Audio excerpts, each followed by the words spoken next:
Student, good morning. English medium subject Hindi, chapter 14 जल का महत्व। हाँ तो बच्चों ओपन करो हिंदी सृष्टिमाला बुक, चैप्टर 14 जल का महत्व। तो आज मैं आपको जल का हमारे जीवन में क्या महत्व है उसके बारे में बताती हूँ। जल के बिना प्राणी जगत का अस्तित्व संभव नहीं है। जल के बिना प्राणी जगत का अस्तित्व संभव नहीं है। ऐसी अनमोल वस्तु का उपयोग बहुत सोच समझ करके करना चाहिए। जल हमारे लिए बहुत ही उपयोगी है, बहुत ही महत्वपूर्ण है। जल के बिना जीवन असंभव है, इसलिए जल का उपयोग हमें बहुत सोच समझ कर करना चाहिए ताकि हमारी भावी पीढ़ी को इससे वंचित न होना पड़े, हमारी आने वाली पीढ़ी को इससे जल से वंचित न होना पड़े। इसलिए हमें जल का उपयोग बहुत ही सोच समझ कर करना चाहिए। इस तथ्य को बहुत सुंदर ढंग से इस पाठ में प्रस्तुत किया गया है। जल का उपयोग कैसे किया जाता है, जल के बिना जीवन असंभव है, इस तथ्य को इस पाठ में बहुत ही सुंदर ढंग से प्रस्तुत किया गया है। आज जब हम पीछे मुड़कर देखते हैं तब पाते हैं कि इस विकास चक्र में बेचारी प्रकृति पीस रही है। इस विकास चक्र में बेचारी प्रकृति पीस रही है। हमारे जेट यानों ने उड़ानों में पक्षियों को मात दे दी, पर हवा में एक नया जहर खोल दिया। जेट विमान ने हमारे पक्षियों को मात तो दे दिया, लेकिन यह हवा में एक जहर घोल दिया। हिरण की कुलाचों को मोटा गाड़ और दूसरे किस्म के वाहनों के पीछे छोड़ दिया, पर साथ ही सड़क दुर्घटनाओं के अभिशाप के अलावा कार्बन मोनोऑक्साइड जैसी विषैली गैसों को भी छोड़ दिया। इसी प्रकार हमारा जल भी प्रदूषित हो रहा है। इसी प्रकार हमारा जल भी प्रदूषित हो रहा है। अतः प्रदूषण तीन प्रकार के होते हैं। प्रदूषण तीन प्रकार के होते हैं: जल प्रदूषण, वायु प्रदूषण और ध्वनि प्रदूषण। आज हम जल के बारे में इस पाठ में पढ़ेंगे। जल कितने प्रकार का होता है, किन किन स्रोतों से मिलता है, जल से हमें महत्व क्या है, शुद्ध जल, पीने योग्य जल, कौन पीने योग्य जल होता है, कौन अन्य कार्यों में कैसे जल उपयोग किए जाते हैं, जल को शुद्ध कैसे किया जाता है, पीने योग्य कैसे बनाया जाता है, जल को मनुष्य अशुद्ध किस तरह से करता है, जल प्रदूषित जल से हमें कौन कौन सी बीमारियां फैलती हैं, ये सब आपको इस चैप्टर के द्वारा जानने को मिलेगा। तो चलो अब हम इस पाठ को पढ़ते हैं। हर रोज के कामों में हम जल का उपयोग कई प्रकार से करते हैं, जैसे पीने, नहाने, धोने तथा सफाई आदि में। पीने, नहाने, धोने, सफाई आदि में हमारे खाद्य पदार्थों में जल की कुछ न कुछ मात्रा विद्यमान रहती है। खाद्य पदार्थ में जो चीज़ हम खाते हैं उसमें भी कुछ न कुछ जल की मात्रा विद्यमान रहती है। जैसे हरी सब्जियां में तो यह मात्रा बहुत अधिक होती है। खीरे और ककड़ी में लगभग 95% यानी 95% जल होता ही है। कृषि से ही खाद्य पदार्थ प्राप्त होता है। कृषि से ही खाने का पदार्थ जो है वह प्राप्त होता है, पर पानी के बिना कृषि असंभव है। अगर पानी ना हो तो कृषि असंभव है। बीज से के अंकुरित से लेकर पौधों में फल उगने तथा उनके पकने की अवधि तक नमी की जरूरत होती है। और नमी कैसे होगा? पानी रहेगा तो ही तो खेत में नमी रहेगा। इसलिए नमी की जरूरत होती है। कब से? अंकुरित से लेकर पौधे में फल लगने तथा पकने तक की अवधि तक नमी की आवश्यकता जरूरत होती है। पौधे की समुचित वृद्धि के लिए उर्वरक का उपयोग किया जाता है। समुचित वृद्धि के लिए, विकास के लिए, बड़ा होने के लिए उर्वरक का उपयोग किया जाता है। ये उर्वरक पानी में ही घुलकर जड़ों द्वारा अवशोषित किए जाते हैं। उन उर्वरक को पानी में ही घुल करके जड़ों द्वारा अवशोषित किए जाते हैं तथा पौधे के अन्य भागों तक पहुंचाए जाते हैं। इतना ही नहीं, बड़े बड़े कल कारखानों में वाटर गैस का उपयोग होता है। भाप के इंजन में पानी का उपयोग होता है। इस प्रकार जल के बिना हमारा जीवन असंभव नहीं, नामुमकिन भी है। जल के बिना हमारा जीवन असंभव ही नहीं बल्कि नामुमकिन है। शरीर के भीतर जल के महत्व का अनुमान इस तथ्य से लगाया जा सकता है कि स्वस्थ शरीर का लगभग 2/3 भाग पानी में होता है। 2/3 भाग पानी का होता है। शरीर में पानी की उपस्थिति में खूब तरल बना रहता है। इस प्रकार हम देखते हैं कि जीवन के लिए पानी अत्यंत आवश्यक है। जीवन के लिए पानी अत्यंत आवश्यक है। अतः यह कहना है कि जल ही जीवन है। अतः हम यह भी कह सकते हैं कि जल ही जीवन है, सार्थक है। जल में अनेक पदार्थ घुल जाते हैं। जल में अनेक पदार्थ घुल जाते हैं, जैसे चीनी, नमक आदि। ऐसा द्रव्य है जिसमें किसी भी अन्य द्रव्य की अपेक्षा पदार्थों को घुलने की क्षमता अधिक होती है। अधिकतर पदार्थों की कुछ न कुछ मात्रा पानी में घुल सकती है। भोजन के बाद उसी भाग का हमारे शरीर में पाचन होता है, जो पानी में घुलनशील होता है। जल हमें 3 स्रोतों से मिलता है। जल हमें 3 स्रोतों से मिलता है। कौन कौन सा है वो 3 स्रोत? एक वर्षा के द्वारा मिलता है, दूसरा स्रोत है तालाब द्वारा और तीसरा स्रोत है तालाब और समुद्र द्वारा, तथा तीसरा जो है वह भूमि के भीतर झरनों एवं कुओं के द्वारा। जो धरती में हम खड्डा खोद के कुआं बनाते हैं, उसके द्वारा, झरनों और कुओं के द्वारा हमें यह जल अशुद्ध रूप से में ही प्राप्त होता है। हमें ये जो जल प्राप्त होता है वह अशुद्ध रूप में ही प्राप्त होता है। अतः इन्हें शुद्ध करके उपयोग में लाया जा सकता है। इसे हमें शुद्ध करके इन जलों को, अशुद्ध जलों को शुद्ध करके उपयोग में ला सकते हैं। पानी को पीने योग्य बनाने के लिए निम्नलिखित विधियां प्रयोग में लाई जाती हैं। कौन कौन सी विधियां हैं? पहला, पानी की सतह पर अल्ट्रावायलेट प्रकाश डालकर। नंबर 1 है पानी की सतह पर अल्ट्रावायलेट प्रकाश डाल करके उसे हम पीने योग्य बना सकते हैं। सेकेंड है दूसरा, पानी में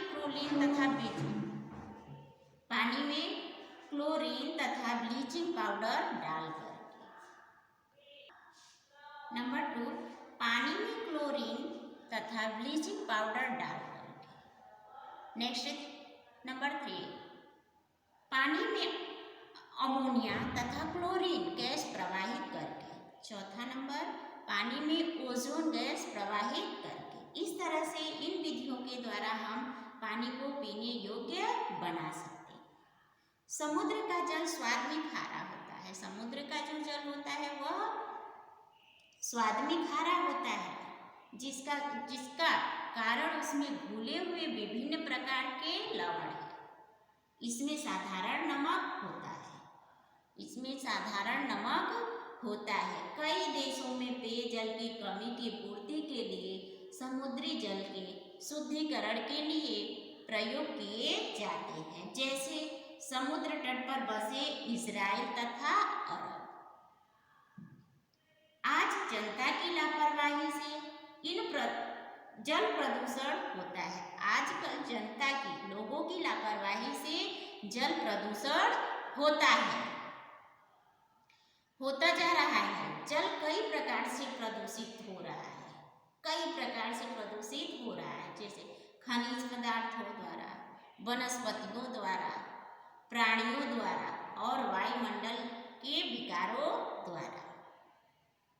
प्राणियों द्वारा दूषित जल सबसे अशुद्ध होता है। प्राणियों के द्वारा जो दूषित जल होता है वह सबसे अशुद्ध होता है। स्वास्थ्य एवं रोगी सब तरह के लोग तालाब तथा नदियों के पानी में नहाते हैं तथा कपड़े धोते हैं, जिससे गंदगी पानी में ही मिलती रहती है। लोग तालाब और नदियों के किनारे शौच करते हैं। तालाब और नदियों के किनारे लोग शौच करते हैं तथा गंदे हाथ भी उसी पानी में धोते हैं।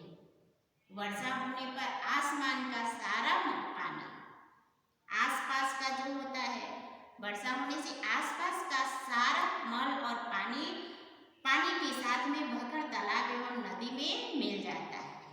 नदियों के किनारे बसी नगरों के गंदे नाले और कल कारखाने व कचरे भी नदी में ही छोड़ देते हैं। जो गंदे तालाब और नगरों के गंदे पानी होते हैं कल कारखानों में, उसे भी कचरे के द्वारा लोग छोड़ जाते हैं। मुर्दों की राख और कभी कभी तो जानवरों और मनुष्यों की लाशों को भी नदी में बहा दिया जाता है, जिनके सड़ने गलने से रोगाणु पैदा हो जाते हैं। जहाँ अधिक कल कारखाने होते हैं वहाँ के वायुमंडल में व्याप्त भाप, धुआं, धूल और जहरीली गैस वर्षा के साथ जल में जाती है तथा नदी तालाब में पहुँच जाती है। अतः जल के प्रदूषण को रोकना अति आवश्यक है। इस तरह से हम सबको जल के प्रदूषण को रोकना बहुत ही आवश्यक है। अन्यथा एक ऐसा भी समय आ सकता है कि अत्यधिक जल प्रदूषण के कारण पीने योग्य पानी का मिलना ही मुश्किल हो जाएगा। जल प्रदूषण रोकने के लिए निम्नलिखित बातों का ध्यान रखना चाहिए। जल प्रदूषण को रोकने के लिए निम्नलिखित बातों का ध्यान रखना चाहिए। कौन कौन सी बातों का? नंबर 1, पीने के उपयोग में लाए जाने वाले तालाबों एवं नदियों का जल साफ रखा जाए। पीने के उपयोग में लाए जाने वाले तालाब एवं नदियों का जल साफ रखा जाए। नेक्स्ट है नगरों के गंदे नाले। नगरों के जो गंदे नाले नदी में मिलाए जाए। नगरों के जो गंदे नाले नदी में न मिलाए जाए। गंदे नाले जो है वह नदी में न मिलाए जाए। गंदे पानी को बस्ती से दूर किसी जगह पर इकट्ठा करके उसमें एकत्र गंदगी से खाद बनाई जाए तथा साफ पानी को सिंचाई के काम में लाया जाए। गंदे पानी को इकट्ठा करके उसके खाद बनाई जाए और साफ पानी जो है उसे सिंचाई के काम में लाया जाए। पॉइंट 3, कल कारखानों से के कचरों को नदियों में न डालकर कहाँ और इकट्ठा किया जाए। कल कारखानों के कचरे को नदियों में न डालकर कहीं और इकट्ठा किया जाए और उनसे अनुपयोगी पदार्थ निकालकर केवल साफ पानी नदियों में डाला जाए। कल कारखानों के कचरे को नदियों में न डाल करके और कहीं इकट्ठा किया जाए और उनसे अनुपयोगी पदार्थ निकालकर उनमें से जो अनुपयोगी, जो उपयोग करने योग्य नहीं है, उसी उन पदार्थों को निकालकर केवल साफ पानी नदियों में डाला जाए। नेक्स्ट है मरे हुए जानवरों तथा शवों को नदियों में न बहाया, मरे हुए जानवर को और शव को नदियों में न डाला जाए, न बहाया जाए। नेक्स्ट पॉइंट 5 है वातावरण को दूषित होने से रोका जाए। इसमें वातावरण का भी बहुत बड़ा सहयोग है। वातावरण को दूषित होने से रोका जाए। कल कारखानों की चिमनियों में फिल्टर का उपयोग किया जाए।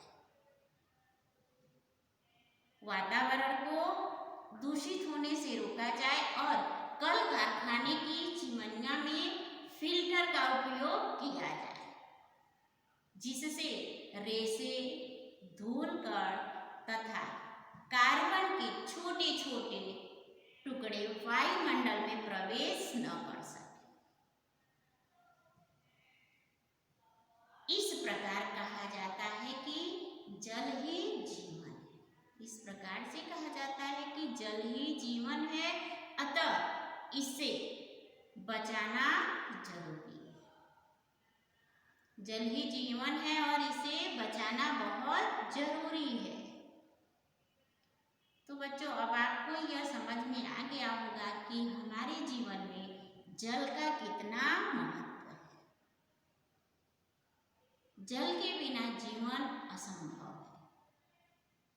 हर प्राणी को जीने के लिए जल अति आवश्यक है। इसलिए जल को दूषित होने से बचाना चाहिए। दूषित जल पीने से अनेक बीमारियां होती है, जैसे पीलिया, हैजा। इस तरह से अनेक बीमारियां दूषित जल पीने से, डायरिया होती है। इसलिए हमें अपने आसपास के वातावरण को शुद्ध रखना चाहिए और पानी के महत्व को समझना चाहिए कि पानी हमारे जीवन में पानी का कितना महत्व है।